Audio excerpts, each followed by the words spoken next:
दुःख माझं सांगते मी खंडोबा तुला रे, दुःख माझं सांगते मी मल्हारी तुला रे,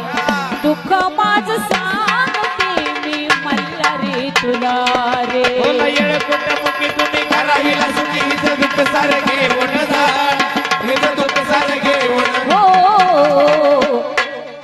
दुःख माझं सांगते मी मल्हारी तुला रे, दुःख माझं सांगते मी मल्हारी तुला रे, दुःख माझं सांगते मी मल्हारी तुला रे. हिचं येळ कुटमुखी देवा करावीला सुखी हिचं दुःख सारं घेऊन